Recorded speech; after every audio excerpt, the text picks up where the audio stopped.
les Asarat HaDibrot, les 10 commandements. Kadosh Baruch Hu nous répète les 10 commandements. Et maintenant, qu'est-ce qui se passe? Donc, a priori, il y a une grande question dans les 10 commandements. C'est là-dessus que je voudrais, c'est un yesod que j'ai déjà dit plusieurs fois, donc je ne vais pas m'attarder là-dessus, mais je vais vous le redire quand même parce que c'est important. Vous savez que dans les Asarat HaDibrot, il y en a 5 qui sont des Keneged Ben Adam la Makom, et 5 qui sont Keneged à Ben Adam les Chavero. Je m'explique, vous savez que les premiers, Anochi Hashem Bekecha, le Yetra, etc. Ouais, les 5 premiers commandements, ils sont Ben Adam la Makom, vers Akadosh Baruch Hu, l'homme envers Akadosh Baruch Hu, tu ne dois pas avoir un autre, tu dois avoir Hashem, je suis Hashem ton Dieu, tu n'auras pas d'autre Dieu, tu n'auras pas d'autre représentation, tu feras le Shabbat, tu respecteras ton père et ta mère.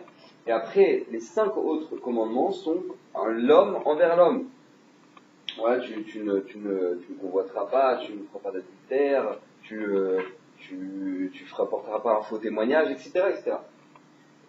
Maintenant, a priori, il y a un commandement, dans toute la Asarat HaDibrot, il y a un commandement qui est absolument pas à sa place. C'est quoi? C'est Kibud Avehem, le respect des parents. Ouais? A priori, le respect des parents, ça n'a pas du tout la place dans la Asarat HaDibrot. A priori, quand on regarde ce qui se passe, il y a 4, normalement il devrait y avoir 4, 6. Ouais? Ben Adam la Makom, l'homme envers Akadosh Baruch Hu. Très bien, tu as les 4 premiers. Je suis Hachem ton Dieu, tu n'auras pas d'autre Dieu, tu ne feras pas d'autres représentations, tu feras le Shabbat, ça je comprends. Maintenant le 5e, on te dit, tu respecteras ton père et ta mère. Mais quel rapport avec les commandements envers Akadosh Baruch Hu, nous envers Akadosh Baruch Hu? Quel rapport? Ouais? Et après on te donne les 5 autres commandements, tu sais quoi? C'est Ben Adam le Chavero. C'est un homme envers l'autre, l'homme envers son prochain. Mais attends, mais le 5e commandement, il y a un problème, c'est genre fallait faire équilibré, genre fallait faire symétrique, on a un problème sur les tables. Alors si ça fait 4, 6, ça aurait pas fait super joli, alors bon, on va prendre celui-là, on va le mettre là. C'est Magara. Alors de là on apprend un yesod absolument extraordinaire, qui est que tout simplement pourquoi Kadosh Baruch Hu a mis dans les brottes, dans la table de droite, le 5e commandement qui est Ben Adam le Chavero, qui est le respect des parents, pour nous apprendre un grand principe. C'est bien. On ne peut respecter Hachem tant qu'on ne respecte pas ses parents. Si tu n'as pas compris ce que ça veut dire, respecte ton père et ta mère, que ton père et ta mère se sont ouverts les veines pour toi depuis que tu es petit, depuis que tu es un enfant, ils ont tout fait pour toi, t'as jamais manqué de rien, t'as toujours ouvert le frigo, il y avait de quoi, et maintenant que tu deviens papa, tu te dis, ah, c'est une nifla, c'est incroyable ça, comment ça se fait? J'ai jamais manqué de rien, Blainara, c'est fou ça. Tes parents qui se sont ouverts les veines, et toi t'étais pas quand tu leur crachais dessus. Mais tant que t'as pas compris, tant que tu respectes pas ton père, et que tu n'as pas le minimum de Akaratatov, alors Akaratatov, je vous le dis, c'est reconnaissance en hébreu. Je vais le répéter à peu près 5 millions de fois dans le shiur, donc, parce que c'est un shiur sur la Akaratatov. Donc, c'est important de savoir. Donc, Akaratatov. Donc, si tu n'as pas un minimum de Akaratatov, tu n'as pas un minimum de reconnaissance envers tes parents, alors comment tu vas avoir une reconnaissance envers Hachem? Comment tu peux avoir une reconnaissance envers celui qui te donne la vie? Si celui qui te donne du fromage, tu sais même pas dire merci. Alors, on va te dire, ah, tu sais quoi, commence à réfléchir, celui qui te donne la vie, qui t'a fait naître, machin. Mais ça te parle même pas. Donc, comment ça se fait qu'Akadosh Baruch Hu nous a dit, tu sais, dans la table qui est Ben Adam, la Makom, qui est nous envers Akadosh Baruch Hu, les commandements qui sont nous envers Hachem, et ben le 5e, c'est respecte tes parents. Parce que sache que le meilleur moyen, et le seul et unique moyen de savoir pouvoir servir Hachem, c'est quoi? C'est lorsque tu sais, toi-même, c'est quoi? Respecter ton père et ta mère, donner de la valeur pour la reconnaissance que je leur dois. Alors à ce moment-là, tu sauras ce que ça veut dire avoir de la reconnaissance. Tu pourras commencer à avoir de la reconnaissance envers Hachem. Maintenant, ce yesod-là, c'est un yesod qui est sur tous les louchot, sur tous les commandements. C'est-à-dire que quoi? Vous savez que Rabbi Akiva, il a dit un grand clade. Amar Rabbi Akiva, ve'ata l'eracha kamocha. Alors, il y en a qui ont déliré, ils ont commencé à se danser ensemble, les filles, les garçons, ve'ata l'eracha kamocha, c'est tout. Bon, ça, on jette à la poubelle, c'est pas pour nous. Maintenant, écoutez bien. Quand maintenant Hachem il a dit ve'afta, quand Rabbi Akiva dit ve'afta l'eracha kamocha, zeklal gadol batorah. Tu aimeras ton prochain comme toi-même, ça, c'est le klal gadol de la Torah. On pose une question, c'est que ça veut dire quoi? Comment tu veux dire ve'afta, tu aimeras ton prochain comme toi-même? Ça, c'est la généralité de la Torah. Comment tu veux dire, comment tu peux généraliser la Torah avec ve'afta l'eracha kamocha? J'ai pas compris. Il y a des Gemarot entières qui sont sur les Zvachim, Menachot, qui sont sur les Korbanot. Qui sont sur les Korbanot, rien que sur les Korbanot. Quel rapport tu peux faire entre les corbanotes et Ve'ahavta l'iracha kamocha, tu aimeras ton prochain comme toi-même? Alors comment Rabbi Akiva il peut dire Zeklal gadol batorah, sache que c'est la généralité de la Torah. Si je peux contracter la Torah en une phrase, Ve'ahavta l'iracha kamocha. Quel rapport? C'est que il y a un converti, un goy qui est parti voir Bet Shammai, qui va partir voir Shammai, et il lui a dit à Shammai, apprends-moi toute la Torah sur un pied. Non, sur un pied, c'est pas comme ça, sur un pied, ouais. C'est apprends-moi le fondement de la chose sur laquelle se repose toute la Torah. Apprends-moi ce fondement-là. Alors Shammai il a dit, regarde, tu vois, il y a une porte là-bas, ouais, ben, tu peux sortir. D'accord? Parce qu'on n'a rien à voir. Tu peux sortir. Moi, ça fait depuis que je suis petit, je m'ouvre les veines à apprendre toute la Torah, t'entends me dire, apprends-moi, attends sur un pied. D'accord? Donc tu peux sortir. Maintenant, il est parti voir, donc il est sorti. Il est parti voir Hillel. Et quand il a dit, apprends-moi toute la Torah, s'il te plaît, sur un pied, Hillel lui a dit, sache une chose. Ne fais jamais aux autres ce qu'on n'aimerait pas que l'on te fasse. Tout le reste de la Torah, ce n'est qu'un commentaire. Marre Shabbat. D'accord? Donc lui, il dit, ne fais jamais aux autres ce qu'on n'aimerait pas qu'on te fasse. Et après, tout le reste de la Torah, c'est un commentaire. Genre, encore une fois la question, mais comment tu peux dire une chose pareille? Je vais apprendre Ilchot Korbanot, de quoi ne fais pas aux autres ce que l'on n'aimerait pas qu'on te fasse, comme ça. Tu sais quoi, tout le reste, ce n'est que commentaire. Mais merci. Alors comment j'apprends à faire un korban? Quel rapport entre le korbanot et ça? J'ai une corbanote, mais tout le reste de la Torah, ouais, mais les Rotsfidim, tout ça, quel rapport maintenant? Écoutez bien, le Yesod, il est extraordinaire, il est atomique. La réponse, elle est comme ça. La réponse, elle est comme ça. C'est que, quand Akadosh Baruch Hu nous a donné des commandements qui sont entre nous et notre prochain, nous, la relation qu'on entretient avec l'autre, c'est parce que tout simplement, tu ne peux jamais apprendre à servir Akadosh Baruch Hu si tu ne sais pas ce que c'est, si tu n'as pas une relation normale avec l'autre. Je m'explique. Si maintenant, toi, on vient, on te fait une grosse crasse. Ah, on t'a fait une crasse, tu t'en souviens toute ta vie. Le mec, tu dis, tu vois, si je le retrouve, je lui ouvre les veines. Ouais, je le déchire. On t'a fait une crasse, tu l'as là maintenant la crasse, tu l'as là. J'ai vu, si je le croise dans la rue, je le déchire, je crois pas tout le monde. C'est pas possible! C'est pas possible! Maintenant, ça fait 10 ans. Ouais, c'était un truc qui s'est passé à la boulette. Maintenant, ça fait 10 ans. Et le mec, il rumine comme ça, vous savez, les gens, ils ruminent. Ouais, il est ruminant, l'homme est ruminant. C'est-à-dire qu'il est là comme ça, il rumine, il y a un problème. Ouais? C'est-à-dire que bien, vous savez que normalement, c'est un grand clan, hein. C'est un grand clan dans la vie. Dans la vie, tout passe. Tout passe. Normalement, tout passe.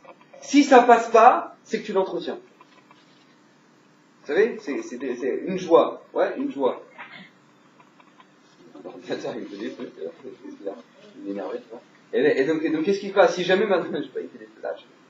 Bon, alors maintenant, qu'est-ce qui se passe? Si jamais maintenant, vous avez une grande joie. Ah, une grande joie. Le mariage. Voilà, une grande joie. Maintenant, c'est qu'il y a des problèmes de chambaï. Problème, ça. Moi, je te rappelle pas de la roupa? Papa, c'était là. Toute ma vie. Tu sais, voilà, on va construire quelque chose de grand et on s'aimera pour toujours et on sera toujours ensemble et t'inquiète pas, rien ne nous séparera. Et tu viens un an après, ils sont en train de se déchirer. Mais tu vas te laver et machin, et si tu fais là, va travailler, espèce de glandeuse, machin truc. Mais qu'est-ce qui se passe? Tu te rappelles pas de la roupa? T'as vécu une roupa. Et là, t'étais là, les chaklis, les tabacs, ça fait tellement de temps que j'ai attendu de dire cette phrase-là, c'est tellement un temps chez moi, cette phrase, je la dis pour toujours. Ouais, un an après, il se déchire. Makara! Parce que tout simplement, un bonheur, il passe. Un bonheur, il passe, il est passé. Ouais. Maintenant, qu'est-ce qui se passe? Tout, même un malheur, il passe. Quelqu'un qui a vécu un drame, ouais, et ben ça passe. Il y a des gens, ils cultivent ça. Ils cultivent leur malheur. Non, ça passe pas. Mais pourquoi? Parce que c'est pas quelque chose c'est pas Thierry. Vous comprenez que c'est pas quelque chose de normal. C'est qu'ils l'entretiennent. Ils entretiennent leur malheur. Ils disent, mais non, c'est pas possible. Non, je me rappelle, il a fait ça dans chaque détail. Les mecs, qui se rappellent tous les soirs avant de se coucher. Il m'a fait ça, c'est passé comme ça, comme je déchire. Ouais. Nous, pourquoi c'est comme ça? Parce que beaucoup, il veut que normalement on travaille ça. On travaille ça dans le bien. En fait, il dit, tu vois, quand tu vois ta femme, tu dois avoir la roupa. Chaque instant, tu vois la roupa. Non, toi, la roupa, elle s'est passée, on l'a oublié. Ouais, maintenant, la crasse qu'elle m'a fait, que la dernière fois, je me suis arrivé à la maison elle était retournée, je sais pas ce qui s'est passé. Ça, je m'en souviens. Et que ça se reproduise plus. Je m'en rappelle. Ouais, alors qu'est-ce qui se passe? Rappelle-toi de la roupa. Non, pourquoi tu te rappelles de ça? Non, c'est comme ça. Ouais, on cultive ce qu'on a envie de cultiver. Bon. Maintenant, qu'est-ce qui se passe? En tout cas, qu'est-ce qui se passe? Akadosh Baruch Hu nous a donné une relation bien à la. Si jamais, qu'est-ce qui se passe? Un homme, quand on lui a fait une crasse, il entretient cette crasse-là. Il ne veut pas oublier ce qu'on lui a fait. Il ne veut pas oublier. Comment toi, tu peux arriver avec un corban devant Hachem? T'as fait une crasse à Boréolam.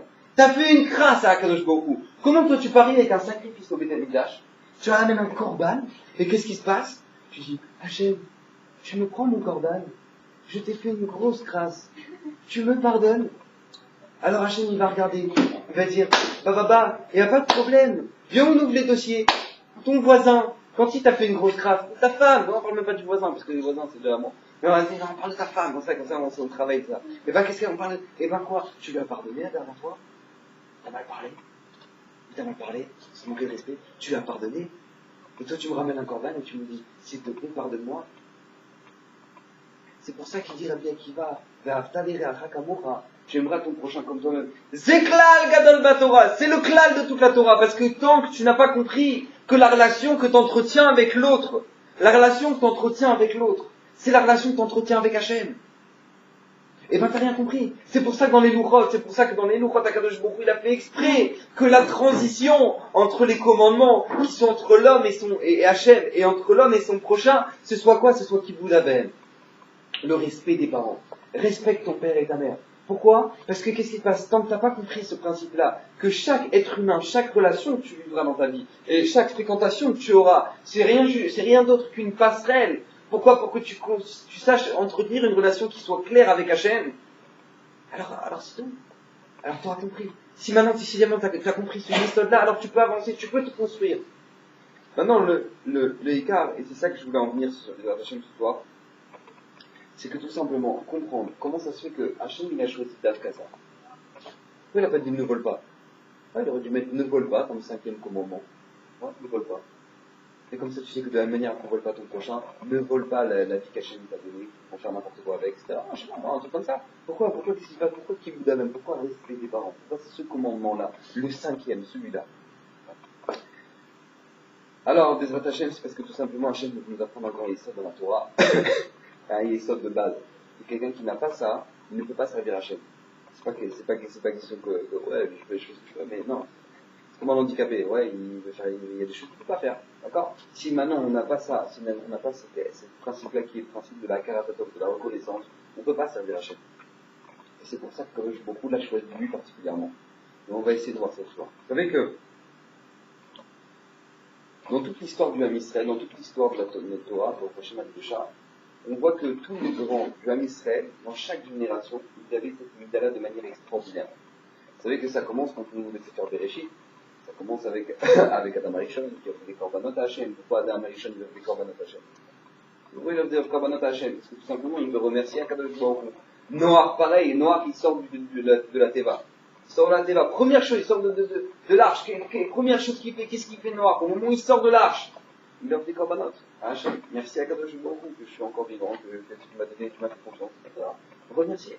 Abraham, Yitzhak et Jacob, toute leur vie était sur quoi? Sur la reconnaissance. À chaque fois qu'ils ont eu un dévoilement d'Hachem, à chaque fois qu'il leur arrivait quelque chose d'extraordinaire, qu'est-ce qui se passe? Première chose qu'ils faisaient, ils offraient un korban à Hachem. Merci à Kadosh Baruch Hu de m'avoir donné cette joie-là, cette simcha-là, cet événement-là dans ma vie.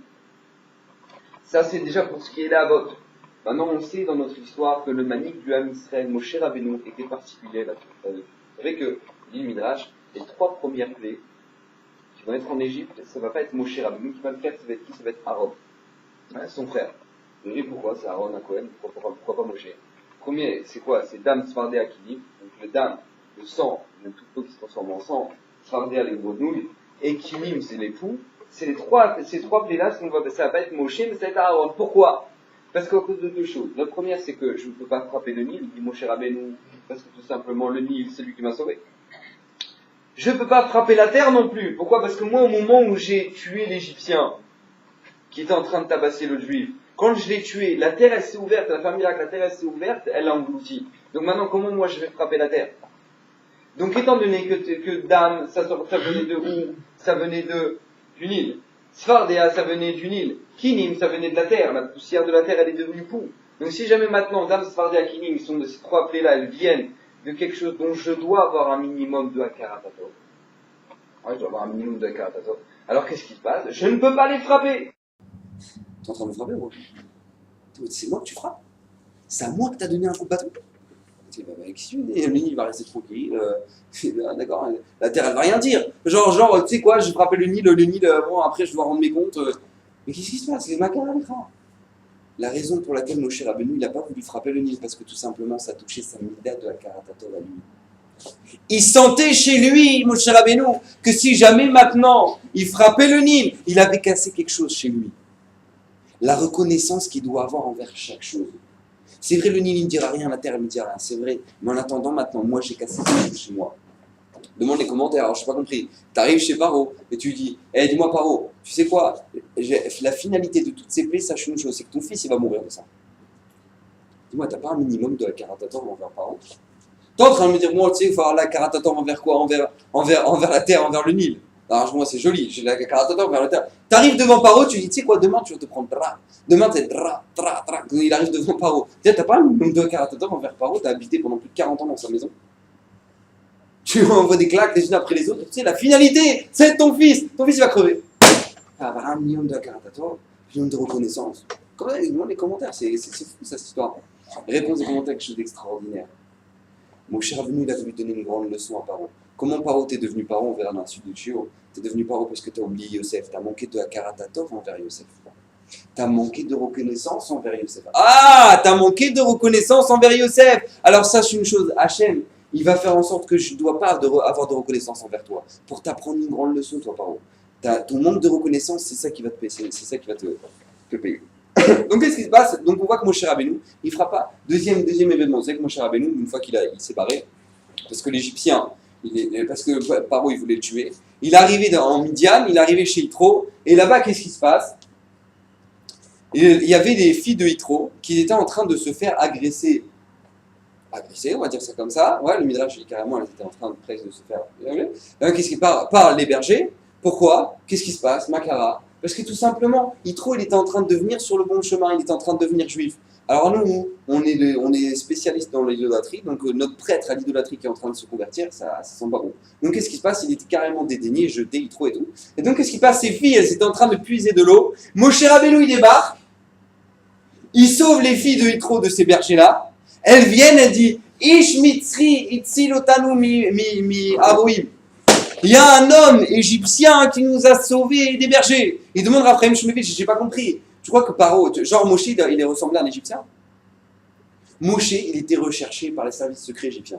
D'accord? Il était recherché parce qu'il était le fuyard. Il était de la maison, il était le vice-roi. Et maintenant, qu'est-ce qui se passe? Il se barre. Parce qu'il a tué un égyptien. Vous croyez qu'il n'est pas recherché? C'est Vadaï qui s'est mis comme un clochard, je sais pas moi, il s'habille en russe. On sait rien moi comment il s'habille, mais en tout cas c'est sur Vadaï qu'il n'a pas gardé son habit d'Égyptien. On est tous d'accord. Comment elles sont arrivées? Elles ont dit Ish mitri tzilotanu. Il y a un Égyptien qui nous a sauvés. Tu crois qu'il ressemblait à un Égyptien? Il dira comment elles ont pu dire ça? C'est quoi sa réponse? Parce que quand les filles elles sont venues remercier Moshe Rabbeinu de nous avoir sauvés, elles ont dit merci beaucoup. Comment tu t'appelles? Qui tu es? Elle dit non, regardez, ne me remerciez pas, c'est pas à cause de moi. C'est à cause d'un Égyptien là-bas en Égypte qui a frappé un Juif et que du coup moi maintenant je l'ai tué et du coup je me suis retrouvé ici. Donc du coup elles sont arrivées, elles ont dit Ishmitri. Il y a un Égyptien qui nous a sauvés. Parce qu'en fait c'est qui l'Égyptien? Celui qui est enterré dans le trou. Imaginez un peu le degré de la Karatatov de Moshe Rabbeinu. Le degré de reconnaissance, c'est pas moi. N'hésite pas, merci à moi, c'est un Égyptien qui est là-bas. Alors Ishmitri, elles sont arrivées, elles ont dit Ishmitri.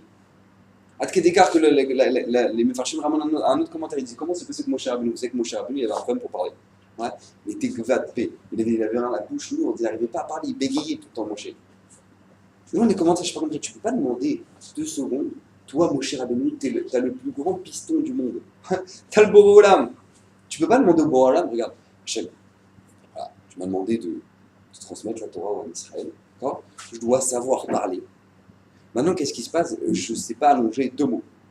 Est-ce que tu pourrais m'aider? Ouais, est-ce qu'Hachem, tu pourrais faire en sorte que maintenant ma langue soit guérie? Je ne sais pas, moi, faire quelque chose. Ouais, j'ai tout le Sefer Dvarim, qu'on est en train de dire maintenant, c'est moi qui vais le dire, c'est les paroles de Moshe Rabbeinu. Je vais le dire en bégayant, c'est pas possible. Moshe Rabbeinu, il ne peut pas demander ça au Boré Olam. Il ne peut pas demander ça à Kadosh Baruch Hu.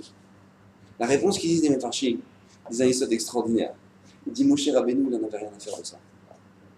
Comment Moshe Rabbeinu est devenu Bey? Oui, il est devenu Bey. Et bien tout simplement, parce qu'une fois quand il était petit, les sorciers égyptiens, ils ont dit ça sent mauvais ici. c'est quoi ce juif là qui est là? Qu'est-ce qu'il fait là lui? J'ai dit, bah voilà, elle a trouvé dans le lit, ma fille, voilà, elle a ramené. Il dit, mais attends, mais c'est un sale lieupain lui. C'est pas possible, faut faire quelque chose. Faut les... Il est dangereux! Alors il dit, attends, alors, regarde, on va faire une expérience, vous les sorciers. On va ramener un plat d'or et un plat de braise. On va le mettre devant le Moshe. Si jamais maintenant le petit Moshe, il va commencer à tendre sa main vers les braises, il n'y a pas de problème. S'il commence à tendre les mains vers l'or, ça veut dire qu'il va te faire sauter. Toi par où. Donc qu'est-ce qui se passe? Ils ont ramené les plats. Et à ce moment-là, au moment où Moshe dirige sa main vers l'or, le malach Gabriel lui pousse la main vers les braises et le met dans la bouche. À ce moment-là, il se brûle et devient bègue à vie. Donc Moshe Rabbeinu, il dit, comment moi je suis devenu bègue? Parce qu'Hachem, il m'a sauvé ma vie. Parce qu'il y a un malach qui m'a sauvé, qui m'a poussé la main vers les braises. Donc Hachem, il m'a sauvé la vie. Je préfère toute ma vie bégayer, même si je suis Moshe Rabbeinu, et même si pour l'éternité tout le monde va savoir que moi je bégaye et que je ne sais pas parler, etc. Je préfère que toute ma vie bégayer, mais ne jamais chasver shalom, oublier d'un seul instant qu'Hachem, il m'a sauvé. Ça, c'était Moshe Rabbeinu. Vous savez qu'il y a une histoire absolument magnifique dans la Gemara avec Rabbi Akiva. Rabbi Akiva, lui, sa femme, elle lui a dit, dis-moi, Akiva, ouais, tu va aller chier un petit peu. Ouais, va te renforcer. Maintenant, lui, quand il va aller chier un petit peu, c'est-à-dire qu'il est parti pour 12 ans. C'est belle, ouais, on devrait en tirer une grande leçon. Maintenant, surtout dans la période. Et donc, du coup, qu'est-ce qui s'est passé? Donc, lui, il est parti pendant 12 ans. Allez, Shiva. Et donc, une fois qu'il est parti à la Shiva, vous connaissez toute cette histoire, il revient, qu'est-ce qui se passe? Il entend sa femme qui est en train de dire, la voisine est en train de lui faire des. Elle est en train de dire, ouais, ton fils, ton mari, ça, il t'a jeté, regarde, une clochard, machin, un truc et tout. Mais si jamais mon mari, moi, il me redemande 12 ans, je repars 12 ans. Et qu'est-ce qui se passe? Rabbi Akiva, il entend ça, il toque même pas, il dit pas, salut mon amour, non, rien du tout. Il rentre, il repart pour 12 ans, il revient après 24 ans. Au moins, il revient avec 24 ans, je ne sais pas si vous imaginez ce que ça veut dire, un homme qui revient avec 24 000 personnes. C'est-à-dire que la ville, elle est remplie. Ouais. La ville, elle est remplie, 24 000 personnes qui sont en train d'attendre le chiour de Rabbi Akiva. Ouais. À ce moment-là, il y avait une petite femme, Rachel, comme ça, elle était dans le coin, comme ça, et tout le monde l'a jetée, et tout, oh, dégage, et tout. Et qu'est-ce qui se passe? Et Rabbi Akiva, il dit, hey, tout le monde lui fait une place là. Tout le monde la laisse passer. Sheli, Veshelachem, Shela. Toute ma Torah de vous, les 24 000 élèves de Rabbi Akiva, des Tanaïm Akdoshim, toute la Torah que moi j'ai et que vous avez, c'est d'elle. Akaratatov de Rabbi Akiva. Vous savez que le Rav Shar, une fois, c'était le Rosh Yeshiva des Yeshivat Ponevitch. Une fois, le Rav Shar, chose extraordinaire. Il y a eu une femme qui est morte à Tel Aviv, Iftera, à Tel Aviv, et qui s'est passé, il a demandé à aller à l'enterrement. Non, il est parti pour l'enterrement. Au moment où il va pour enterrer la femme, son chamash, il voit 10 personnes à peine, il y a tout. Bon, ils enterrent la femme. Il pleuvait. Et le Rav Shar, il tenait son parapluie. Qu'est-ce qui se passe au moment où il tient son parapluie? Il commence à le plier. Devant la voiture, là où, avant de rentrer dans la voiture pour repartir à Bnei Brak, il commence à plier son parapluie. Il reste comme ça dehors, en fermant les yeux. Dans la pluie. Non, son chamash, il dit pas d'arabe. Il pleut. Il pleut, Rav, il pleut. Ouais, qu'est-ce que vous faites, ça? Et puis il voit le Rav qui reste comme ça, les yeux fermés comme ça, sous la pluie. Il s'est oublié, ou qu'est-ce qui s'est passé? Ça arrive que le Rav Shar, il s'est oublié dans son limoud. Des fois, il marchait dans la rue à Nebrak, il se prenait un poteau, boum! Ouais, et il disait, c'est ça. Et il continuait, d'accord? Parce qu'il s'est oublié, il croyait que c'était une personne. D'accord? Donc lui, bon, il sait où il a dû s'oublier, il est dans son limoud et tout, il a pris un tosfot, là maintenant, il est en train de. Bon, là, il pleut. Et donc, qu'est-ce qui se passe? Et il voit le Rav Shar qui est en train de réfléchir, comme ça, il réfléchit. Et putain, le Rav Shar, il rentre dans la voiture après, trempé. Je comprends pas, il me dit, je pourrais avoir juste une explication, je sais pas. Makara, qu'est-ce qui vous arrive? Le Rav Shar répond à ce moment-là, il dit, regarde, écoute bien. Cette femme-là, quand j'étais là-bas en Lituanie, son mari, il avait une usine de couettes. Au moment où son mari, il est niftar là-bas en Lituanie, elle ne savait pas quoi faire de la marchandise, alors elle a fait un grand don à la yeshiva. Elle a fait un don de couette à la yeshiva. Et moi, j'avais rien, j'avais une chemise. Vous lisez l'histoire de Rav Shar, il avait une chemise pour toute la guerre, un truc de fou, il l'a frotté, il l'a retourné pour Shabbat. Bon, voilà. Encore, on est très loin de ça. Et donc, qu'est-ce qui se passe? Lui, elle a dit un grand don pour la yeshiva, et donc elle a fait un grand don pour la yeshiva, donner toutes les couettes. Il lui dit, je sais que si jamais j'avais pas eu cette couette-là pour cet hiver, je serais mort de froid. Tellement il faisait froid. J'étais mort de froid. Maintenant, moi, je voulais ressentir ce que ça veut dire avoir froid. Pour pouvoir avoir un minimum de Akarataton envers cette femme-là. Donc je suis resté sous la pluie, Il dit Rachar, je suis resté sous la pluie pour ressentir ce que ça veut dire avoir froid. Pourquoi? Pour avoir un minimum de Hakarat envers cette femme. Ça, c'est une de l'Israël. D'accord? Ça, c'est les grands. Maintenant, qu'est-ce qui se passe? C'est ça qu'on doit aspirer. Maintenant, non, ça c'est joli, toutes ces belles histoires, vous connaissez tous. Maintenant, je voudrais faire une petite écouda sur lequel maintenant comprendre ce que ça veut dire que la Hakarat selon la Torah. La Hakarat selon la Torah, c'est pas juste dire merci, c'est quelque chose de bien plus profond. En tout cas, que la Gemara, bon, c'est une Gemara dans Yebamot. La Gemara dans Yebamot, elle raconte qu'il y avait un Amora qui s'appelait Rabbi Chia. Maintenant, Rabbi Chia, lui, il avait une femme qui s'appelle une femme Ben Onamaba. Ouais, c'est une femme, je ne le souhaite pas. En tout cas, je vous le souhaite, entre guillemets. C'est une femme qui est particulièrement dure, ouais, et elle ne lui faisait que des crasses à Rabbi Chia. Donc Rabbi Chia, il a eu son chido, sur le marché du chido, il n'a pas eu de bol, ouais, et il a eu une femme vraiment très très dure. Ouais, elle était très dure. Donc moi, elle raconte que quoi, que carrément, elle lui changeait de plat, etc. Elle lui changeait de plat, elle lui demandait du poulet, elle lui faisait une pizza, elle faisait du poulet, vraiment, une bonne échette-raille, d'accord? Donc qu'est-ce qui se passe? Et lui, Rabbi Chia, à chaque fois, dès qu'il pouvait, il achetait un petit cadeau pour sa femme. Dès qu'il voyait un truc joli, machin, un truc et tout, il achetait un petit cadeau pour sa femme. Rav, quand il a vu ça, il a dit, dis-moi, t'exagères. Non, moi je sais, c'est qui ta femme quand même, tu vois, je sais les crasses qu'elle te fait. Ah, t'achètes des petits cadeaux tout le temps et tout, machin, macara. Qu'est-ce qui se passe? Rabbi, écoutez bien la réponse de Rabbi Chia. Il dit, dis-moi, ça ne suffit pas que déjà ma femme, elle éduque mes enfants, et qu'en plus de ça, elle nous sauve de la faute, pour que je lui achète des cadeaux comme ça. C'est dire Rabbi Chia. Il dit, c'est vrai, elle est dure avec moi, et alors quoi? C'est elle qui éduque mes enfants. Et grâce à elle, bah, au prochain, je ne regarde pas ailleurs. J'ai une femme, bah, au prochain, je ne regarde pas ailleurs. Il demande à Frère Chouvis, il dit, je ne comprends pas comment Rabbi Chia il peut comparer ces deux choses-là. Ça n'a rien à voir.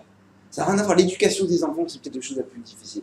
C'est vraiment très dur, ça demande un travail intense tous les jours. Hein. Et ça date constamment. On ne parle pas de ceux qui jettent leurs enfants, ils font des enfants comme ils font des œufs. Après, ouais. Non, on parle de quelqu'un qui veut éduquer ses enfants. D'accord? Ça demande une réflexion, un truc, machin.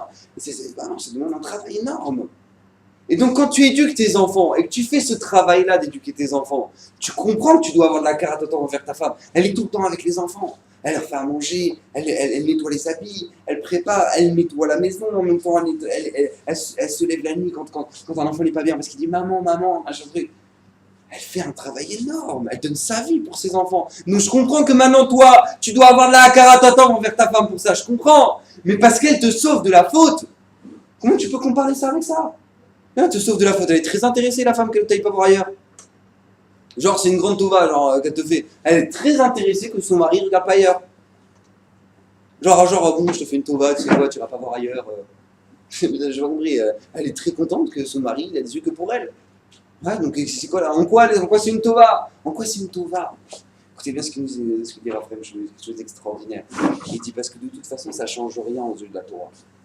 Un juif, il en a rien à faire maintenant de ça. Est-ce que maintenant ça lui rapporte pas à celui qui m'a fait la tova, ça racole. Cette personne-là, elle m'a fait une tova, je dois le remercier au même niveau que la plus grande tova qu'elle peut me faire. Ah, c'est vrai qu'elle a plein d'intérêts, elle gagne plein de trucs de gens, elle gagne plein de choses dedans, etc., c'est pas ton problème. Toi maintenant, ça racole, elle t'a fait une tova, c'est au même niveau que la plus grande tova qu'on peut te faire. Ça c'est ce qu'on appelle une ashkaf à un juif. C'est comme ça qu'un juif il doit réfléchir. En tout cas, je veux dire encore pire. La Torah, quand elle dit qu'il y a une Hakarat, c'est pas stam que c'est joli la Hakarat. Elle nous demande quoi que c'est une obligation. La Hakarat, c'est une obligation. À Tkedekar, comme mon cher Rabbeinu, vous savez qu'il a reçu l'obligation de devoir frapper Midian. Qu'est-ce qui se passe là-bas quand il va frapper Midian? Eh ben, Hachem dit donc vas-y, va venger les petits Israël des Midianim. Et lui, Moshe, n'y va pas. Hachem dit mais vas-y, va venger. Ouais, Parashat Pinchas, va venger. Qu'est-ce qui se passe? Il n'y va pas. Qui c'est qui y va? C'est Pinchas qui y va. C'est Pinchas qui va à la place. D'accord? Donc comment ça se fait? Si Hachem te l'a demandé à toi, écoutez bien, c'est ça là qu'il dit Hachem. Il dit parce que tout simplement, Moshe Rabbeinu, c'était pas Shaya que quand Hachem lui a demandé va venger les Bnei Israël des Midianim, ça parlait à lui. C'était pas possible. Parce que eux, ils m'ont accepté dans leur maison, ils m'ont accepté dans leur Midianim quand moi j'ai fui l'Égypte. Donc comment moi je vais aller les frapper? Donc c'est sûr que si Hachem me demande, c'est forcément par un chaliard. Imaginez à quel écart. Jusqu'où ça va? Mais attends, mais qu'est-ce qui t'a fait les Midianim? Qu'est-ce qu'ils t'ont fait les... Alors viens, en 2 secondes, on réfléchit. Qu'est-ce qu'un Midiani t'a fait? Déjà les Midianim, ils ne pouvaient pas se voir ton beau-père parce que tout simplement il devenait religieux. D'accord, il faut pas savoir. Donc qu'est-ce qui se passe? Déjà, qu'est-ce qu'ils t'ont fait? En plus de ça, t'as vécu chez les trous, t'as pas vécu chez eux. Et en plus de ça, qu'est-ce qu'ils t'ont fait? Je me rends pas quel tova ils t'ont fait. Ça raconte, j'étais sur leur terre, je dois rien leur faire. Et c'est une obligation que même si Hachem me demande à moi d'aller venger les Midianim, c'est pas à moi de le faire, c'est à Pinchas de le faire. C'est qu'il y a une halakha, les bikurim. Vous avez déjà entendu cette mitzvah là, les bikurim? C'est une mitzvah très spéciale, les bikurim. C'est ce qu'on appelle les prémices. D'accord? C'est quoi? C'est que tout simplement, imaginez-vous, il y a un petit juif, il est à Tibériade là-bas, il est jeté là-bas, Marlouf. Et Marlouf, il est jeté là-bas à Tibériade et il a des champs de figues. Ouais, des champs de pommes, je sais pas, des champs, plein de champs. Et qu'est-ce qui se passe d'un coup? La floraison, c'est joli, c'est le printemps, les papillons dansent. Maintenant, qu'est-ce qui se passe d'un coup? La pomme, elle commence à sortir. Et là, la première pomme qui mûrit, on met un petit bandeau sur la pomme. Celle-là, c'est la première. C'est joli. Du coup, il va jusqu'à son figuier. Il va à son figuier. Oh, c'est la première figue. Oh, c'est joli. Je mets une petite bandeau et je prends la première figue. Et hop, la deuxième. Oh, c'est la deuxième. On va à Jérusalem. Pourquoi? Attention. Parce qu'on doit ramener les bikurim. C'est quoi les bikurim? C'est les prémices de tous les champs. De tout ton champ. Tu as 3 hectares de pommes. Ouais, la première pomme, les 2 premières pommes que tu as vues, hop, tu les prends, tu les emmènes à Jérusalem. Je ne sais pas si vous imaginez un peu ce que ça veut dire. Avant, il n'y avait pas l'autoroute. D'accord, il n'y avait pas le Gvichèche. Ouais, tu descends, rac. Après, tu sorti la première autoroute 1, hop, tu arrives à Jérusalem et tu montes à Jérusalem. Avant, ouais, un juif de Tibériade, ça veut dire ma femme, au mois prochain. Bye bye. Et là, il partait pour 1 mois de voyage pour amener 2 pommes en bataille. Pour amener 2 pommes. 2 pommes au Beth Amikdash, 2 figues. Il est parti avec son petit panier, c'est joli. Hop, on va jusqu'à Jérusalem. Et il est arrivé au Beth Amikdash, il ramenait les prémices.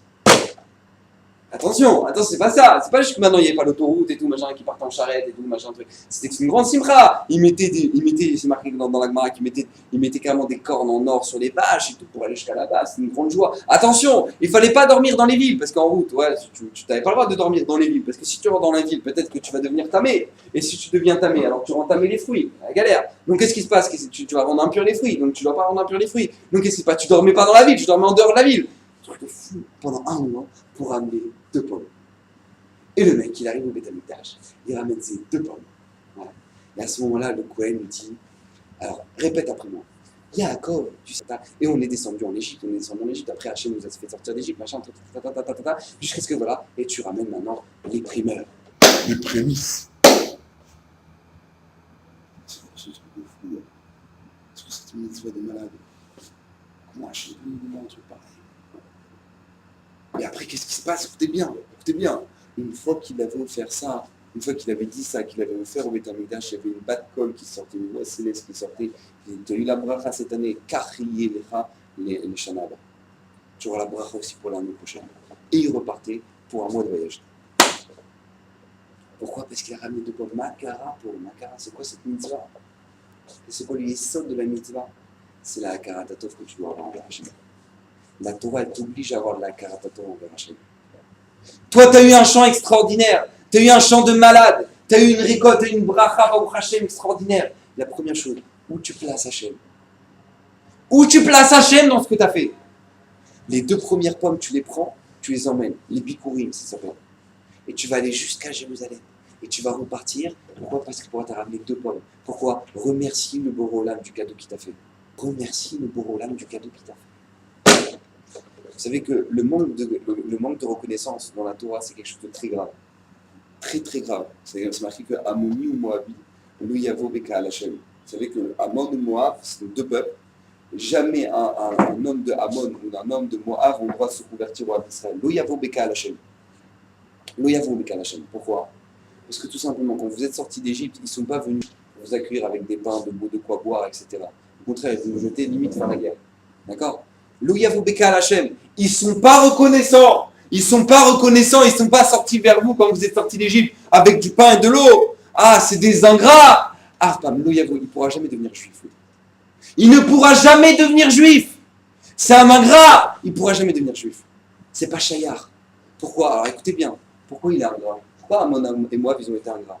Parce qu'Ammon et Moab, ouais, c'était les 2 fils de Lot. Maintenant, Lot, comment il a eu la vie sauve? Par Avraham Avinu. Parce que Avraham Avinu, il est parti le sauver au moment de la Milchama contre les 5 rois, contre les 4 rois, et que les 4 rois, ils ont pris en otage Lot. Et qu'est-ce qui se passait? Avraham Avinu, il est parti sauver Lot. Vous n'avez pas eu de reconnaissance, écoutez bien, Traloued, vous n'avez pas eu de reconnaissance envers Abraham qui a sauvé Lot, et vous descendez de Lot, et machin, Attends, papa, l'histoire elle commence à 300 ans. Ça fait 300 ans maintenant que c'est fini cette histoire-là. On est sorti d'Égypte, ça fait 300 ans que ça s'est passé. Tu n'as pas d'Akaratatov, tu n'as pas de reconnaissance, tu ne pourras jamais devenir juif. Louyavo Beka Hachem. Amoni Moavi Louyavo Beka Hachem. Imaginez un peu la poupée là qu'Hachem il a. C'est qu'une fois le Rav Dessler, c'est le Mashgar pour lui. Une fois il était parti en mariage à Petar Tikva. Ils avaient pris un bus pour aller au mariage. Et au moment où ils montent dans le bus, donc tous les barouines, après le mariage, ils repartent, ils remontent dans le bus. Au moment où ils montent dans le bus, le Rav Dessler il monte. À ce moment-là, il n'y a plus de place. Il n'y a plus de place pour le Rav Dessler. Genre, tu vas laisser, oh bah tant pis. Genre, tu vas laisser le Rav Dessler marcher debout.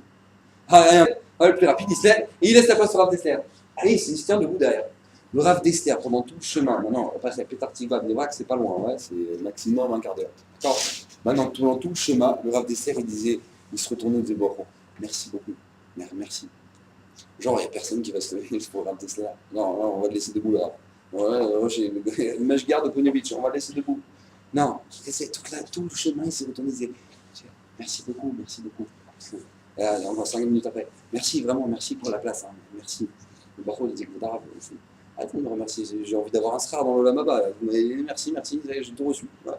Non, j'ai envie de. Arrêtez de me dire merci. Rav Dessler me regarde comme ça. Il me dit, mais attends, mais tu voudrais que je devienne un mouchrat? Tu veux que je devienne un mouchrat? Vous savez ce que ça veut dire? Rav Dessler, quand il disait pas ces mots, c'est pas genre je dis n'importe quoi, genre ce qui me sort, blablabla. Ouais, Rav Dessler, chaque mot qu'il disait, c'est tu pouvais l'écrire, tu pouvais faire un sefer. D'accord? Chaque mot qu'il disait. C'est-à-dire que quand il pesait ces mots, il savait ce que ça veut dire. Tu veux que je devienne un mouchrat? Tu veux que je devienne un. Comment on dit un mouchrat en hébreu? Je sais pas. Une pourriture, quoi. Je sais pas, un mec tordu, un vicieux, je sais pas. Tu peux imaginer un mouchrat, quoi. Un mouchrat! Tu veux que je devienne un mouchrat? Pourquoi? À cause de ça. Parce que je n'ai pas remercié suffisamment celui qui m'a laissé la place. Je ne sais pas si vous imaginez un peu le niveau. La Gemara dans Sanhedrin a dit quelque chose de très, très mobile. C'est une Gemara qui fait très peur. Je m'excuse, je suis obligé de vous la dire, mais je suis obligé de vous la dire. La Gemara a dit une des raisons pour laquelle un homme peut enterrer sa femme, c'est parce que tout simplement il ne rembourse pas les dettes qu'il a. Un homme qui ne rembourse pas les dettes qu'il a, il peut enterrer sa femme. Pourquoi? Pourquoi Makara? C'est pas qu'on est en train de parler de quelqu'un, il a de l'argent et les chiffres par an, ouais, vas-y, crève, machin. Non, c'est quelqu'un, il n'a pas. Et là, il mange 2 pommes de terre et il n'a rien. Maintenant il ne peut pas rembourser. Il va enterrer sa femme. Tu rembourses pas l'argent de ton côté, tu vas enterrer ta femme. Imaginez un peu le truc. Pourquoi l'âme? Écoutez bien ce qu'il dit Raphaël Chemut. C'est extraordinaire. Si tu étais reconnaissant, si tu avais de la karatata envers cette personne-là qui t'a prêté de l'argent au moment où tu en avais besoin. T'avais besoin de cet argent. Cette personne-là, elle était là pour toi. Elle t'a prêté cet argent. Elle t'a fait cette tova-là. Et maintenant, genre, t'as pas d'argent. Ça n'existe pas, j'ai pas d'argent pour te rembourser. Si jamais tu ressentirais ça, vraiment, tu trouverais l'argent pour le rembourser. Si tu ressentais combien tu lui dois à cette personne-là, combien, tu lui montrerais combien tu veux le rembourser, tu le montrerais, tu le rembourserais, et tu trouverais même 1 centime par jour, le méchané, mais tu le rembourserais cet argent-là. Si tu ne le rembourses pas, c'est que tu ne ressens pas au fond de toi la karatatov que tu dois à cette personne-là. Ah, tu ne sais pas reconnaître la karatatov que tu as envers cette personne-là. Sache qu'alors à ce moment-là, Kadosh Baruch Hu, il va te reprendre. Il y a personne pour qui tu dois le plus grand ta karatatov. Qui est qui? Sa femme. Il n'y a pas une personne sur Terre qui ne doit pas plus grand à Karatatov qu'envers sa femme. Ah, parce que toi maintenant, tu as manqué d'ingratitude, tu as eu de la gratitude envers lui, ça veut dire que tu ne sais pas ce que c'est d'avoir la Karatatov. Alors Hachem Mida Keneged Mida, il va te reprendre la personne au qui tu dois avoir le plus grand principe de Karatatov. Maintenant, on ne dit pas que bien sûr c'est le mari qui a tué sa femme. Hein. Donc, encore une fois, si on ne rentre pas dans les notes, c'est sûr que cette femme-là devait mourir, etc. Mais c'est que la faute du mari, et c'est un entraîné. D'accord? Écoutez bien ce qui se passe. Paro, vous savez que c'est marqué dans Parashat Shemot. tout au début de Parashat Shemot, c'est marqué comme ça, Vekam melech hadash al Mitzrayim asher lo yada et Yosef. Il s'est levé un nouveau roi sur Mitzrayim qui ne connaissait pas Yosef. D'accord? Ça veut dire quoi? C'est un nouveau paro. Un nouveau paro. Marloket Rav Shmuel, si c'était un nouveau, Mamash un nouveau, ouais, il était vraiment nouveau, c'était un autre roi, ou non, c'était le même, mais il a changé dans ses xérotes. Très bien. Maintenant, qu'est-ce qui se passe? Je vous pose la question. Vous prenez Hitler. Ouais, Hitler, il marche dans des échos. Vous le prenez. Comment vous pouvez le définir? Comment on pourrait trouver un adjectif pour définir Hitler? Ouais, une pourriture finie, je sais pas, moi, on peut se lâcher, ouais, je connais moi. On va trouver assez ce qu'il faut dire. D'accord, comment tu pourrais définir ça? Un chameau, un truc, un mouche, je sais pas moi. Ouais? Qu'est-ce qui se passe? La Torah, tout ce qu'elle te dit, attends, très bien, tout ce qu'Hachem il dit sur Paro, c'est quoi? Chez Loïada et Yosef. Voilà. Tu veux savoir qui c'est Paro? C'est quelqu'un qui ne connaissait pas Yosef. Je peux montrer. Le mec, il prenait 150 bébés chaque matin, il leur faisait la shrita, et il les faisait pendre au-dessus de sa baignoire, ouais, pour vider leur sang. Parce qu'il avait des problèmes de peau, le pauvre. Ouais. Alors les sorciers ils ont dit oui, tu sais, le sang des juifs, il a une séboula. Et donc du coup, maintenant, qu'est-ce qui se passe? Tu peux te mettre dedans, tu verras ça. Donc il prenait 150 bébés le matin, 100 soir, d'accord? Il prenait des nourrissons, et prenait 150 bébés. Et tu me dis, voilà, comment tu pourrais définir un homme comme ça? Qui se trompe. Tu sais, une fois, moi, j'étais dans les camps. Moi, j'ai visité les camps. Et qu'est-ce qui s'est passé quand j'ai visité les camps? Et qu'est-ce qui s'est passé quand j'ai visité les camps? J'ai vu un truc incroyable. Écoutez bien. J'ai vu comme ça, il y avait une rangée de fours. Et je me retourne et je vois une baignoire. Four, baignoire. Je sais que je suis dans un monde de fou là déjà, mais bon, la four baignoire, je ne vois pas le rapport. Ouais, c'est un rébut, four baignoire. Alors qu'est-ce qui se passe? Je demande au guide, ouais, c'est quoi four baignoire là? Qu'est-ce qu'il y a une baignoire? Écoutez bien, Ryan, Nifla. C'est que tout simplement, vous savez que à Cracovie, ça se lève caille. Donc il fait froid. Donc puisqu'il fait froid, donc tout simplement, il ne pouvait pas forcément faire chauffer de l'eau. Donc lui, comment il faisait chauffer son eau pour faire le bain, le chef nazi du camp? Et bien tout simplement, il prenait son eau, il la mettait sur les fours. Donc ça lui chauffait son eau. Et donc qu'est-ce qui se passe après? Il se retournait, hop, il vidait tout dans son baignoire, il faisait sa baignoire là. Il faisait son bain là. Vous imaginez un peu le niveau? C'est un peu le niveau de pourriture, où est-ce qu'on peut arriver? Donc Paro, lui, c'est pas seulement il faisait son... c'est qu'il vidait le sang, ouais, et il faisait son bain dedans. Oh, c'est tiède. Vous imaginez un peu le niveau? Vous avez un peu le niveau où on peut arriver. Comment tu définis un homme comme ça? Comment tu peux définir un pourri comme ça? Comment toi tu peux donner comme objectif? La Torah te dit un adjectif sur Paro. Un. Tu dis pas qu'il est rachat, un truc, machin. Elle te dit un truc. Loïada et Yosef. Écoutez bien ce chidouche extraordinaire, j'ai entendu Rav Reuven Karnishlein. Hachem donnera la foi, Hachem donnera la Hachem. Écoutez bien, quel chidouche là qu'il a dit. Vous voulez savoir comment Paro il est arrivé à ça? Vous savez savoir quelle est la racine du problème que où Paro il est arrivé à faire un tel truc? Loïada et Yosef. Il n'avait pas d'Akaratata. Vous savez que comment Paro il a réussi à changer ses xérotes dans sa tête? Comment il a réussi à faire ça? Comment il a réussi à le faire ça? Vous savez comment? Il dira Pinkus avec trois choses. La première chose, c'est que tout simplement, il a diminué la tova que Yosef il a fait. Vous savez que Charles de Gaulle, Charles de Gaulle, le général Charles de Gaulle, lui, quand il a sauvé la France, ouais, il a pris un microphone, il fait Français, ouais, je viendrai vous sauver, machin truc. Bon, le mec, il a fait un appel à la radio. Ouais, un appel à la radio, on connaît tous l'appel de Charles de Gaulle, ouais, on connaît. Ouais, maintenant, le mec, il a fait un appel, français, ouais, pour ceux qui l'ont écouté. Maintenant, Yosef, c'est pas qu'il a fait égyptien, c'est que Yosef, il les a rendus la première puissance mondiale. Il aurait évité une crise, il aurait évité la famine, il aurait évité la crève, il aurait évité tout. Toutes les maladies, tout, il les a fait la première puissance mondiale. Comment tu peux oublier dans ta tête un homme pareil? Nous, un mec qui a dit français, ouais. Alors là-bas en Angleterre, tu t'en souviens? Maintenant, toi, Yosef, tu t'en souviens pas? Comment c'est possible? Tu te souviens pas de Yosef? C'est quoi la réponse? C'est dire à Pinkus. Paro, il a fait un travail. Tout d'abord, il a diminué la tova que Yosef lui a fait. Je fais bon, c'est vrai, j'ai fait ça à Yosef. Mais bon, un autre, il aurait pu le faire. Et là, ouais, c'est ça que Yosef il a fait. Mais un autre, il aurait pu le faire.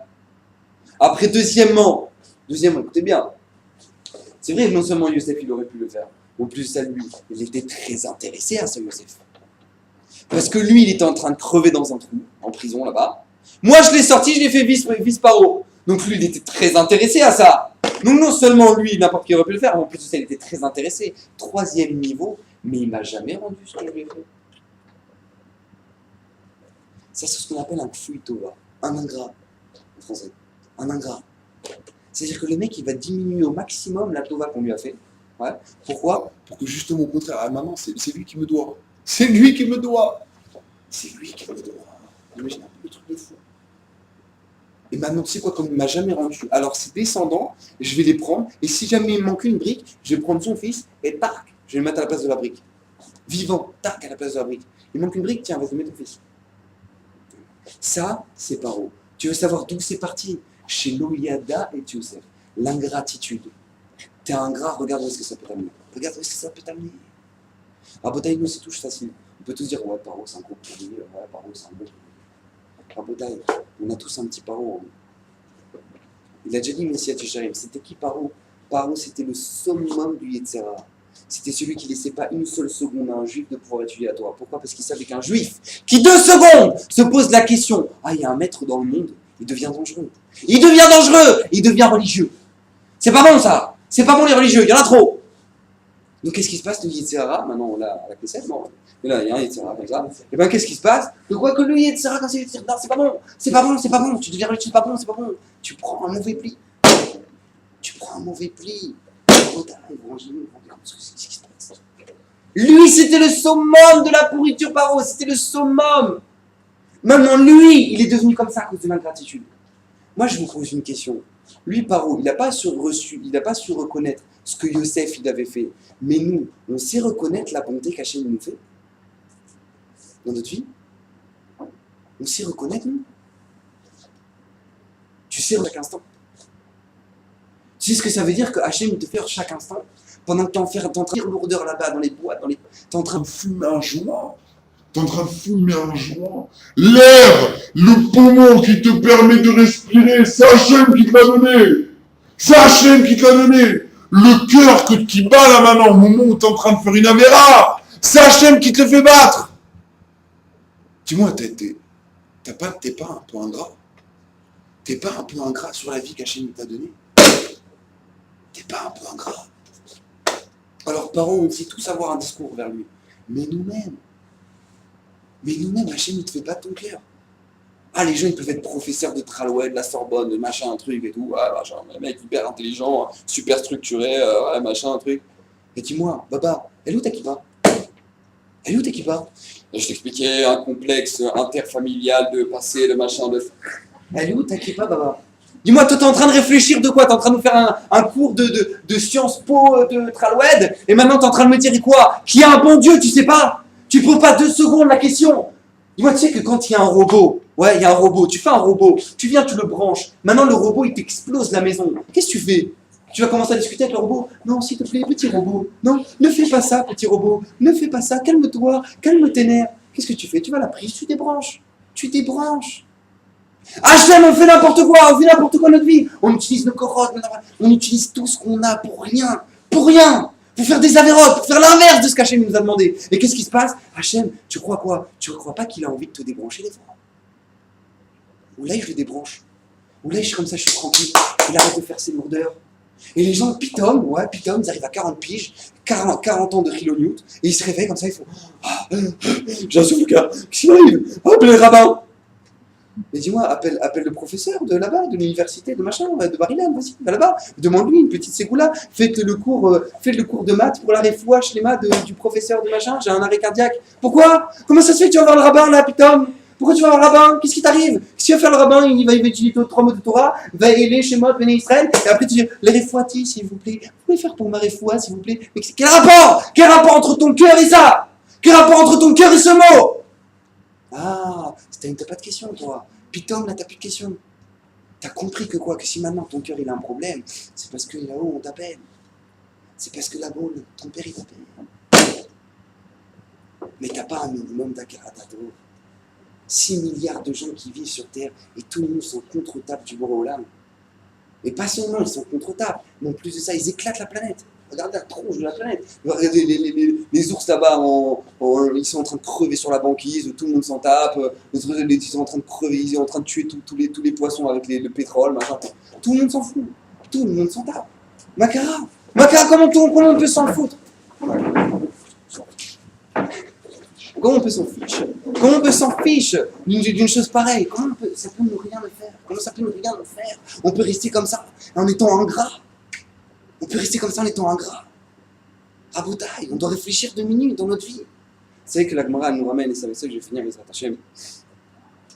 La Gemara nous ramène une histoire, c'est très intéressant, c'est une Gemara dans Kiddushin.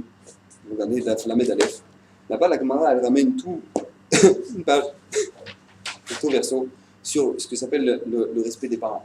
La notion de respect des parents.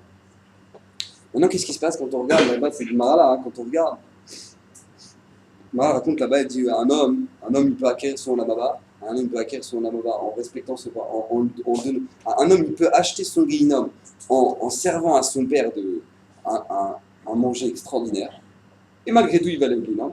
Et l'inverse, quelqu'un il peut dire à son père va travailler dans le moulin, ouais, va travailler dans le moulin et il peut acquérir son lamaba. Il dit comment? Rachid explique. Tout simplement, un homme il peut dire à son père, il peut lui servir du bon poulet tous les jours. Peut servir du bon poulet tous les jours, et son père il va lui demander mais comment ça se fait que tu achètes ce poulet là tous les jours, c'est bon, t'as la bracha, bon Hachem. À ce moment-là, son fils il dit regarde papa, tu te tais, tu manges. T'as dit papa, tu te tais, tu manges, voilà. D'accord? Bah, tu sais ce qui t'arrête, tu te réserves après dans 120 ans, après 120 ans, tu sais ce qui te réserve, d'accord? Donc comment acquérir son gaïla? Voilà, comme ça. Maintenant, qu'est-ce qui se passe? Ouais, il y a un autre qui au contraire, il va emmener son père au moulin, et il va acquérir son lamaba. Comment? Parce que tout simplement, son père, il travaille pour un travail dehors, d'accord, en plein soleil, à 40 et tout, il a le crâne, la tête qui brûle et tout, machin, tellement il travaille fort dehors. Et donc son fils, il vient, il dit, regarde papa, moi ce que je te propose, je vais travailler pour toi aujourd'hui, toi remplace-moi au moulin. Si c'est là-bas, il y a la clim et tout, machin, t'es tranquille, remplace-moi au moulin. Lui, cet homme-là, même s'il fait travailler son père, il acquiert son amaba. C'est pas chouette. Maintenant, la Gemara, écoutez bien ce qu'elle dit la Gemara. Je peux pas le dire parce qu'on n'a pas le temps. Mais en tout cas, la Gemara, elle demande là-bas. Elle demande à quoi ça ressemble ce que ça veut dire Kibbout Avem. À quoi ça peut ressembler Kibbout Avem, le respect des parents. Ouais. Et la Gemara, elle raconte une histoire, écoutez bien, une histoire avec Dama de Benetina. Dama de Benetina, c'était un Mongoï qui habitait à Ashkelon. D'accord? La Gemara, elle raconte une histoire avec Dama de Benetina, un Mongoï qui habitait à Ashkelon. Qu'est-ce qui se passe là-bas avec ce goï-là? Une fois, les Kohanim, alors l'histoire elle raconte comme ça, qu'au Beth Amikdash, une fois, il y avait vous savez que le Kohen, il avait un pectoral comme ça là-bas sur le torse. Ouais. Le Kohen Gadol, il avait un pectoral avec toutes les pierres, qui s'appelait le Ephod, avec toutes les pierres de chaque tribu. Et il y a une pierre qui s'est perdue. La pierre du Shevet Binyamin, elle s'est perdue. Et on sait qu'il y avait un goy qui possédait cette pierre-là, et ils étaient prêts à l'acheter des millions de shekels. Des millions de shekels, ils étaient prêts à acheter cette pierre pour la remettre sur le pectoral du Kohen Gadol. Qu'est-ce qui s'est passé? Qui c'est qui peut avoir cette pierre-là? Dama de Benetina. Donc ils vont voir Dama de Benetina, un goy. À ce moment-là, qu'est-ce qui se passe? Ils rentrent et voilà, écoute, on vient te chercher, on vient t'acheter une pierre. On a besoin de faire, ah d'accord, pas de problème, attendez-moi 2 secondes. Ils rentrent, au moment où ils rentrent dans le coffre-fort, son père il s'est endormi sur le coffre. D'accord, il s'est endormi sur le coffre. Et donc qu'est-ce qui se passe? Il voit son père qui dort. Ouais. Il dit, excusez-moi, peut-être, je ne peux pas réveiller mon père, il dort. Je ne peux pas réveiller mon père, il dort. Il dit, attends, mais si tu ne nous donnes pas maintenant, c'est tout, on se barre, on doit rentrer à Yerushalayim. Il dit, partez, je ne vais pas réveiller mon père. Ça, c'est la raïa de la Gemara, ce que ça veut dire Kibbout Avem. Elle dit, ah, ça c'est bien pour le père, mais où c'est bien le goudou, je sais pour la mère. C'est bien la Gemara, la suite de la Gemara en bas. Elle dit, parce que tout simplement, une fois, lui, donc ce Dama de Benetina, il était responsable à Ashkelon, un grand responsable romain à Ashkelon. Et qu'est-ce qui se passe? Une fois, donc, ils étaient à Caesarea, à Césarée, là-bas, une table ronde là-bas entre Romains. Et qu'est-ce qui se passe? Sa mère, elle débarque, il était avec des habits en or. Sa mère, elle débarque, elle lui arrache son habit, elle lui crache dessus, elle lui met une claque. Devant tout le monde. Et Dama de Benetina, il dit rien. Il dit rien, pas un mot. Pas un mot. Il dit rien. Bon, qu'est-ce qui se passe? La Gemara nous dit, voilà, si tu veux savoir c'est quoi le respect du père, c'est quoi le respect de la mère, ben voilà, t'as la réponse. Dama de Benetina. Demande à mes Farshimani, depuis quand on ramène une raïa d'un goy? Il te manque des preuves. Il te manque des preuves de ce que c'est le respect des parents. Dis-moi, t'as Rabbi Tarfon, que Rabbi Tarfon, il mettait ses mains sous les pieds de sa mère. Quand elle marchait, il y avait une flaque d'eau, il mettait ses mains. Il mettait ses mains pour que sa mère, elle marche sur les mains. Il se mettait à kata pour que sa mère, elle puisse monter dans le lit. Rabbi Tarfon. Il te manque des exemples de gens qui respectent tes parents. T'as besoin de trouver un goy là-bas de Dama de Benetina. T'as rien trouvé d'autre. Écoutez bien ce qu'il dit le Meshech Chochma. Écoutez bien ce qu'il dit le Meshech Chochma, quelque chose d'absolument extraordinaire. Ça va répondre à toute la question qu'on avait depuis le début. Écoutez bien. Je t'ai fait la bracha. Michel Chachma dit comme ça. C'est quoi cette pierre qui s'est perdue sur le pectorat du Kohen Gadol? C'est la pierre du Shevet Binyamin. Le Shevet Binyamin, c'est le territoire de Binyamin. C'est quoi? C'était le territoire sur lequel était construit le Kodesh HaKodashim. Le Kodesh HaKodashim, le Saint des Saints dans le Beth Amikdash, il était construit où? Sur le territoire du Shevet Binyamin. Pourquoi? Demande le Meshech Chochma. Il dit parce que tout simplement, Binyamin, c'est le seul qui n'a jamais manqué de respect envers ses parents. De tous les Jvatim. Quand ils ont vendu Yosef, les frères, ils ont tous fait du tsar à Yosef, à leur père Yaakov. Au moment où Yaakov, au moment où Yosef lui-même, il était en Égypte, il n'a donné aucune nouvelle, il dit Meshech Chochma à son père, il a fait du tsar à son père. Donc eux, étant donné que vous avez fait du tsar à votre père, le Beth Amikdash ne sera pas, le Kodesh HaKodashim ne sera pas construit là-bas sur votre territoire à vous. Sur le territoire de qui? Shevet Binyamin. Shevet Binyamin. Le territoire de Binyamin. Pourquoi? Parce que Binyamin n'a pas fait partie de la vente et il n'a jamais manqué de respect envers Yaakov. Abotai, il dit le Meshech Chochma, au moment où Akadosh Baruch Hu, il a fait perdre cette pierre-là du Shevet Binyamin, vous savez pourquoi il a fait perdre cette pierre d'Afka? Parce qu'Akadosh Baruch Hu voulait leur dire, regarde, rappelez-vous pourquoi moi, le Kodesh HaKodashim, je l'ai fait construire sur quoi? Sur le territoire de Binyamin. Pourquoi? Parce que lui, il a su respecter son père. Et vous, vous avez perdu le respect de votre père, qui est dans les cieux. Vous avez perdu le respect de votre père qui est dans les cieux. Comme c'est marqué dans la Gemara de Daf Gimel de la Gemara d'Ambrachot. C'est marqué que quoi? Oh, il a aime les banim. C'est marqué qu'Akadosh Baruch Hu, il réside sur l'endroit du Beth Amikdash. Il dit, oh, il a aime les banim, chez Shalchou, les Meshulchan Aviem. Oh, il a aime à ces enfants-là qui ont été renvoyés de la table de leur père. De la table de leur père. Akadosh Baruch Hu, c'est notre père. Comment tu peux lui manquer de respect comme ça? Il te donne tout. Il te donne tout. Tu lui manques de respect. Et Hachem, il te fait une allusion. Il te dit, regardez, vous avez perdu la pierre de Shevet Binyamin. Chez qui vous allez aller l'acheter? Chez un goy. Qui ça? Dama de Benetina. Pourquoi chez lui? Parce que ce goy-là, en respectant son père et sa mère, il fait une accusation dans le ciel. Il fait une accusation dans le ciel. Je vois ces mitzvot devant moi. Et je vois combien lui, il sait respecter son père. Et combien vous avez perdu ce respect-là. Combien vous avez perdu ce respect-là? Rabotai, combien on doit réfléchir, nous? Hachem nous donne la santé, Hachem nous donne l'argent, Hachem nous donne tout ce qu'on a besoin. Combien on le respecte en fonction de ça? Combien tu utilises les korotes qu'Hachem t'a donné pour faire ces mitzvot? Hachem t'a demandé une chose, mange bien, sache manger. Qu'est-ce qui se passe? Toi, tu penses ça? Tu t'es bien rempli le ventre, il faut que tu as bien rempli le ventre, tu dis, oh, tu fais birkat, et qui te déchire quand tu fais birkat. C'est quoi ça? Il est où ton père? Vous avez déjà vu ça? Un père qui va tout financer à son fils. Il va lui donner la maison, la villa, la piscine, le manger, le tout. Il a tout dans la maison, il a tout. Maintenant, il y a une seule chose qu'il ne fait pas le fils, il ne calcule pas son père. Il y a une seule chose, il ne calcule pas son père. Où son père? Il ouvre le frigo, il mange, il va dans la piscine, il profite, il appelle tous ses copains, il fait des grosses soirées. Ouais, tu peux me faire un... C'est bon, tu m'allonges pour mercredi soir? Ouais, une grosse soirée. Ouais, très bien. Ok, magnifique. Et bien, il y a tout le monde qui vient et tout. Après, son père, il ne calcule pas son père. Il ne calcule pas son père. Comment c'est possible que nous ne calcule pas notre père? Comment c'est possible? Tu sais pourquoi? Parce qu'il manque de la karatatov. C'est pour ça qu'Hachem il a choisi d'Afka ce commandement-là dans le 5e. Parce que sache une chose, c'est ça qui fait le lien entre tous les commandements. Parce que toi maintenant tu as compris comment c'est quoi respecter tes parents, tu auras un moussag. Qu'est-ce que ça veut dire? Respecte ton père chez Vachamaïm. Un minimum d'Akaratatov. Donc il y a Ratson Bezrat Hachem pour se construire de comprendre ça de l'intérieur des êtres et que Hachem nous protège Bezrat Hachem.